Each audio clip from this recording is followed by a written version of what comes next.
We're going to start with solving equations, and what that means is that we're trying to isolate our x. So the first thing we want to do is probably get rid of our denominator, because it's a lot easier to collect like terms when we don't have a denominator.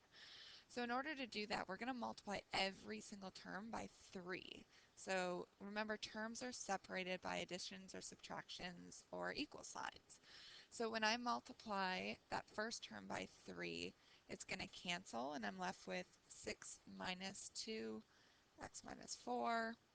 When I multiply 3 by my second term, I get negative 6x. And when I multiply 3 by my third term, I get 24. Then I'm going to distribute,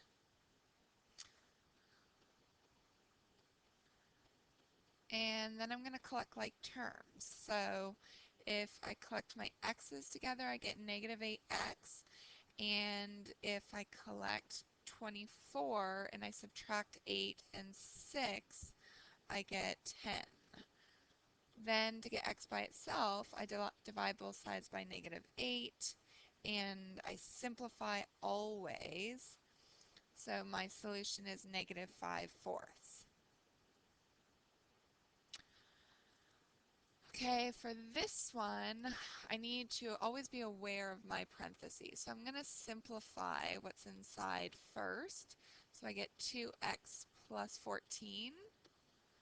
And on the right-hand side, I get 2x minus 12 plus 12x. Remember, you got to be aware of your addition and subtraction signs. Then I'm going to collect like terms inside of my square parentheses. So I get, let's see, 2x plus 17. And on the right hand side, I get 14x minus 12. Then this negative is really like multiplying by negative 1. So I get negative 2x minus 17 is equal to 14x minus 12. If I collect like terms, let's say I add 2x to both sides, and I add 12. So I'm going to end up getting 16x, and on my left-hand side, I have 5 plus 12 minus 17. So I get 16x is equal to 0. I divide both sides by 16. 0 over anything is 0.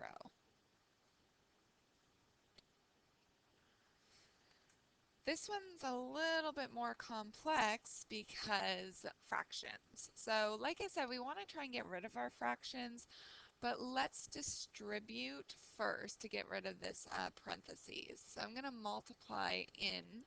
Remember, you multiply numerator by numerator and denominator by denominator.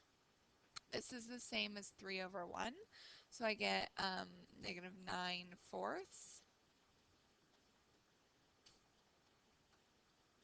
And the right hand side, I'm just going to keep the same. So what number do 8, 4, 5, and 4 all multiply into? They're all factors of 40. So I'm going to multiply every single term by 40.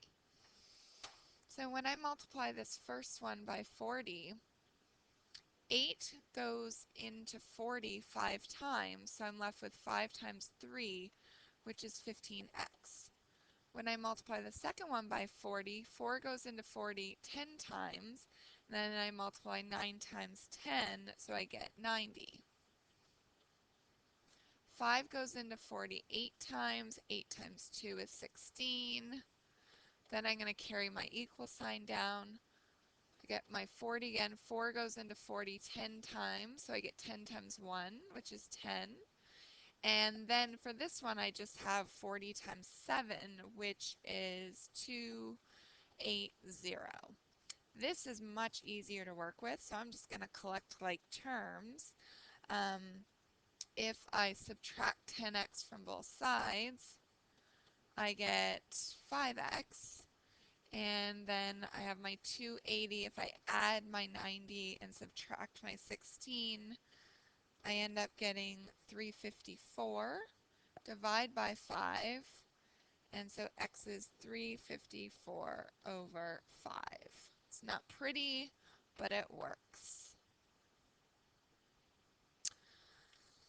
Here, I'm just going to remind you that sometimes when we are solving left sides and right sides, we get the same number is equal to the same number. So if we simplify and we get, for example, 5 is equal to 5, that means we have an infinite number of solutions. But if we get something like um, 3 is equal to 5, we would say that that's no solution. Okay, so the x's and y's don't specifically represent x and y. It's just saying when one thing and when the left side equals the right side, we have the infinite number of solutions. And if we have two numbers that are different, then it's no solution. So I am going to start the problem. So I get negative x. I'm going to just collect like terms and distribute my negative. Then because I have a negative x on both sides, let's say I move the x to the left-hand side, those are going to cancel. So I'm left with negative 9 is equal to negative 5. So that's the case where we have no solution.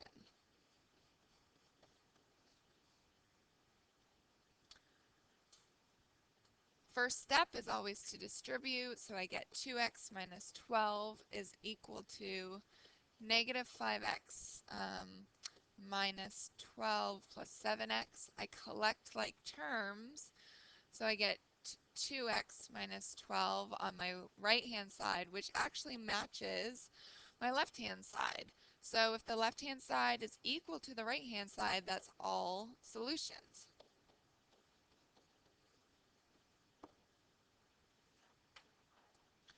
The last type of problem you're going to get is where we're asking you to rearrange the equation and solve for a specific variable.